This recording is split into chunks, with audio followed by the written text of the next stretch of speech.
하나님 말씀 민수기 27장 6절에서 11절 말씀을 함께 읽도록 하겠습니다. 여호와께서 모세에게 일러 가라사대 슬로바앗 딸들의 말이 옳으니 너는 반드시 그들의 아비의 형제 중에서 그들에게 기업을 주어 얻게 하되 그 아비의 기업으로 그들에게 돌릴지니라.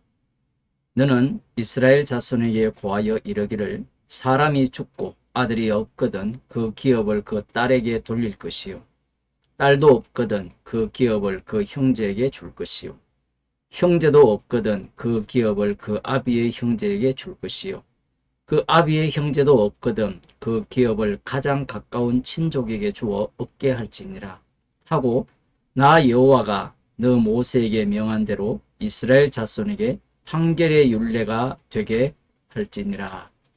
아멘. 이 슬로바앗 딸들의 관심은 기업에 있는 것이 아니에요. 땅을 받는 것이 목적이 아니에요.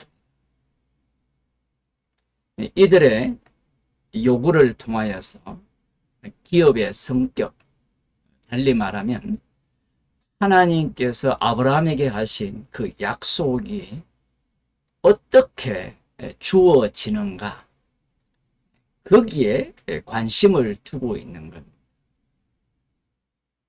죽은 아버지가 죄 때문에 죽었잖아요. 그 아버지의 이름으로 기업을 받는다는 것은 낙인이 찍힌 거죠.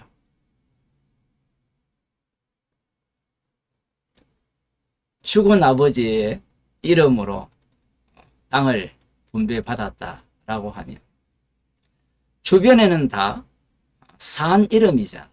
살아있는 이름인데 그러한 죽은 이름이 그들 가운데 계속해서 얼씬거린다라는 것은 그들의 죄와 하나님의 심판과 그 심판 속에서 하나님께서 그 약속을 어떻게 이루시는가, 하나님의 긍휼을 보여주는 내용입니다. 창세기 38장을 보면 오늘 본문과 연결된 내용이 나오죠. 37장은 야곱의 약전은 이러하니라 이렇게 말씀을 하신 이후에 요셉 이야기가 나와. 요셉이 애굽으로 팔려간 그 내용이 37장에 나옵니다. 그리고 38장에는 유다에 대한 이야기가 나오죠.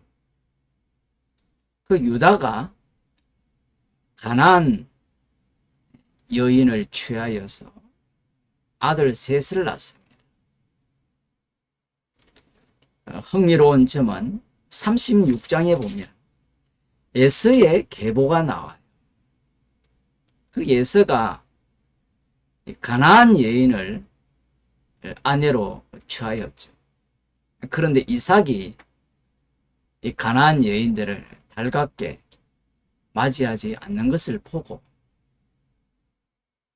아브라함의 아들인 이스마엘의 딸과 결혼을 합니다. 그게 성경의 끝이에요. 그 에서는 왜 이삭이 이 가나안 여인을 달갑게 맞이하지 않았는지를 알지 못하는 겁니다. 그런데 이 야곱의 아들 유다, 그 야곱의 아들 중 결혼해서 아들을 낳았다는 그 내용이 처음으로 등장하는 게 창세기 38장입니다. 야곱이 이스라엘로 이름이 바뀌었잖아요. 그 정도 되었으면 야곱이 그 아들들에게 얼마나 신신당부했겠습니까? 아브라함도 그러하였고 이삭도 그러했잖아요. 가나안 여인과는 여인을 아내로 맞이하지 말라. 그것은 아브라함에게 하신 약속과 관련되어 있죠. 이 가나안에 사는 민족들은 장차 약속의 자손들에 의해서 진멸당할 자들입니다. 그러니 가나안 여자와 결혼하지 말라고 계속해서 언급해 왔는데, 우리가 아시다시피 야곱이 가장 사랑하는 요셉조차 죽이려고 한 아들들입니다. 아버지 말을 들을 이유가 없죠. 성경에는 그런 내용이 나오지도 않지만. 그 유다는 이 가나안에 있는 그 여자를, 수아의 딸이죠. 그 딸을 취하여 아들을 셋을 낳는데 엘과 오난과 셀라를, 그리고는 이 아들들이 장성을 했습니다. 그래서 장자 엘을 위하여서 이 가나안 여자, 역시 가나안 여자입니다. 다말을 취하여서 아내로 삼게 하였습니다. 그런데 이 8절에 보면, 7절에 유다의 장자 엘이 여호와의 목전에 악함으로 여호와께서 그를 죽이셨다라고 합니다. 앞뒤 내용도 없고, 그런 상황에서 엘이 여호와 보시기에 악했다. 그 악의 내용이 나오지가 않아요. 그 악의 내용은 실은 유다의 악이거든요. 그것이 서서히 밝혀지는 과정에 있습니다. 그래서 이 유다가 둘째 오난에게, 형수에게 들어가서 남편의 아우의 본분을 행하여 형을 위하여, 애를 위하여 씨가 있게 하라. 이게 무슨 얘기인가 하면, 이 당시에 이러한 관습이 있었던 겁니다. 마치 맏아들 형이 결혼을 했는데 아들이 없이 죽으면 그 아우가 형수와 동침을 하여서 아들을 낳으면 그 아들의 아들을 형의 이름으로 이렇게 올리는 거예요.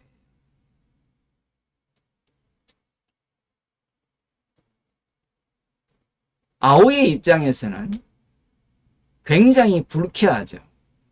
자신도 자신의 이름으로 아들을 낳고 싶고 하나의 가문을 이루고 싶을 거 아닙니까? 여기에서 철저하게 아우가 희생이 되는 겁니다. 여기에 오난이 어떻게 행동을 하는가 하면, 그 씨가 자기 것이 되지 않을 줄 알므로, 자기가 아들을 낳았으면 자기 것이 되어야 되는데 자기 것이 안 되는 거예요. 하나님께서는 이러한 이 관습 속으로 들어오는 겁니다. 그 정도로 하나님이 낮아지셨는데, 그러한 가운데 하나님께서는 아브라함에게 하신 언약을 성취해 가시는데, 이 오난이 그렇게 하여서 여호와의 목전에 악을 행했습니다. 이것을 보게 되면 엘의 악함이 어떠한 악인지 알 수 있는 거예요. 그 엘은 장자죠. 그죠? 장자는 누구를 닮았을까요? 당연히 아버지 유다를 닮았던 겁니다. 그럼 유다는 어디에 관심이 있는가? 그 관심이 어디에 있는지 이제 나타나거든요. 이렇게 된다면 셋째 셀라를 이 형수에게 주어서 아들을 낳게 하여서 그 씨를 형의 이름으로 올려야 되는 겁니다. 형 쪽으로 올려야 되죠. 그런데 유다가 이 다말 때문에 첫째 둘째가 죽었다라고 생각하는 거예요. 그래서 거짓말하여서 너희 친정집에 가 있으면 셀라가 장성하면 결혼시키겠다, 이렇게 이야기를 한 거예요. 이 거짓말을 알고 이 며느리 다말이 시아버지가 자기가 사는 동네 딥나 쪽으로 오는 것을 알고 창녀로 분장을 합니다. 분장술이 얼마나 뛰어났는지 시아버지가 알아보지 못할 정도의 분장술이었는데, 그런 상황에서 이제 그 시아버지와 동침을 하여 임신을 하였어요. 아기를 갖게 되었는데, 이 소식을 유다가 들었어요. 유다가 듣자마자 그 며느리를 끌어내어 불사르라 이렇게 했습니다. 아마 이 당시에 관습이 그러했던 모양이에요. 엄연히 남편이 될 셀라가 있는데 다른 남자와 동침하여서 자식을 가졌잖아요. 그 유다는 줄 마음도 없으면서 심판은 심판대로 하려고 하는 거예요. 그때 이 여인이 이 아이의 아버지가 누군지를 밝힙니다. 바로 유다죠. 27절에 보면 여인이 끌려 나갈 때 보내어 시부에게 이르되 이 물건 임자로 말미암아 잉태하였나이다. 청컨대 보소서 이 도장과 그 끈과 지팡이가 네 것이니까 한지라. 유다가 그것들을 알아보고 가로되 그는 나보다 옳도다. 내가 그를 내 아들 셀라에게 주지 아니하였음이로다 하고 다시는 그를 가까이 하지 아니하였더라. 이 다말은 가나안 여자거든요. 가나안 여자임에도 불구하고 아브라함과 이삭과 야곱의 언약을 알고 있는 거예요. 약속의 씨에 올인한 겁니다. 이와 달리 유다는 어디에 관심이 있느냐라고 할 때 셀라를 빼돌릴 때 자신의 혈통에 관심이 있음을 알 수 있습니다. 그래서 가나안 여자랑 혼인을 했고 아들 셋을 낳았고 또한 가나안 여자인 다말을 며느리로 삼았던 거예요. 약속의 씨에는 관심이 하나도 없는 거예요. 그러한 그에게 이 가나안 여자 이방인이죠. 본래는 이 약속의 씨에 의해서 진멸당해야 될 족속입니다. 가나안 족속인데 그 족속 중에 그 족속에 속한 이 며느리 다말이 자기를 창기로 만들어서 약속의 씨를 생산하는 자가 된 거예요. 우리들이 갖고 있는 윤리 도덕을 갖고 이 말씀을 보면 이해가 안 되죠. 왜 그러냐 하면요. 인간은 인간이 아니에요. 인간은 짐승입니다. 선악과를 먹었기 때문에 마귀예요. 마귀가 갖고 있는 윤리 도덕으로 이 말씀을 본다는 자체가 합당치 않는 겁니다. 그래서 많은 사람들이 이 창세기 38장을 보면서 당황해하고 어려워하고 여기에서 십자가를 보지를 못하는 거예요. 놀랍게도 이 다말이 이 다윗의 족보에 들어가고 예수 그리스도의 족보에 올라가게 됩니다. 이 유다가 그는 나보다 옳다고 하죠. 그러면 유다는 어디에 관심이 있었는가? 자기의 혈통에만 관심이 있는 거예요. 유다 자신과 달리 이 가나안 여자는 하나님의 약속에 관심이 있었더라. 결국 약속의 자손인 유다가 이방인 여자죠. 그 여자가 어디에 관심이 있습니까? 다말은 약속에 관심이 있잖아요. 그를 핍박을 한 거예요. 그 며느리를 창기로 만든 것. 그러한 온갖 수치와 온갖 손가락질을 덮어쓰고 이 다말이 이 자녀를 아들 둘을 베레스와 세라를 낳게 되는 겁니다. 이 사건이 왜 중요하냐라고 하면 이후에 이 베냐민을 요셉이 데려오지 않는다면 너희들 말을 믿을 수 없다라고 할 때 아버지 야곱에게 이 유다가 자신의 목숨을 담보로 베냐민을 데리고 갑니다. 자기 이름의 삭제. 유다는 이 사건을 통하여서 자기 이름의 삭제 속으로 합류하는 거예요. 사람들의 관심은 자기 생존에 있죠. 오늘 민수기 27장 6절에서 11절 말씀을 보게 됩니다. 슬로보아스의 딸들이 생존에 관심이 있는 것 같잖아요. 겉으로는 그렇게 보이는 겁니다. 그러나 여호와 하나님께서 보시기에는 그들의 말이 옳다라는 거예요. 생존보다 우선되는 게 무엇이냐면 하나님의 언약이요, 약속입니다. 겉으로 보기에는 기업에 관심 있는 것 같지만 처음 제가 말씀드린 바와 같이 그 기업이 어떻게 주어지는가라는 거예요. 가나안 땅을 점령을 할 때 그들이 칼과 창으로 했습니까? 아니죠. 언약궤를 앞장 세워서 전쟁을 하는 겁니다. 언약궤를 앞장 세웠다라는 것은 그들이 의롭고 정당해서 그 약속의 땅을 기업으로 받을 수 있었던 것이 아니라는 겁니다. 철저하게 이 하나님의 희생을 통하여서 약속의 땅을 기업으로 받게 된 거예요.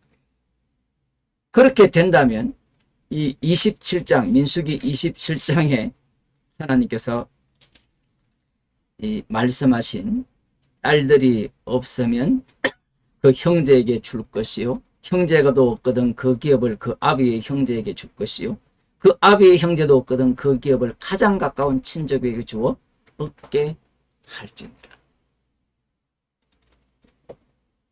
계속해서 무엇을 찾아가느냐라고 하면 약속의 땅에서 희생물을 계속해서 찾아가는 거예요.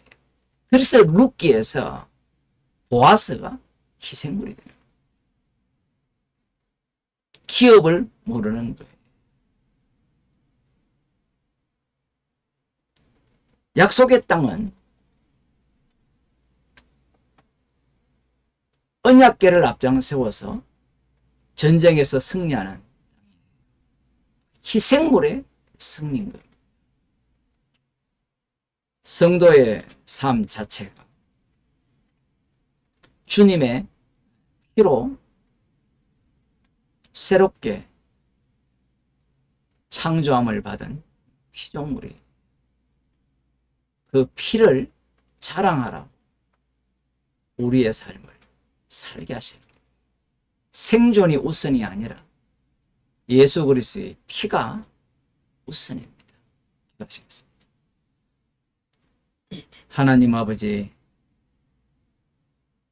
나의 생존이, 나의 이름이 우선이 아니라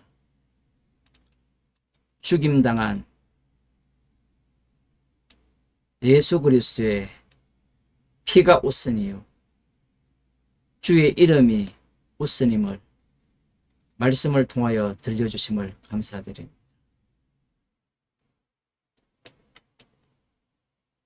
주의 이름을 자랑하며 주의 피 공로만을 앞장 세우며 날마다 자기를 부인하고 십자가만 자랑하는 저희들이 되게 하여 주옵소서.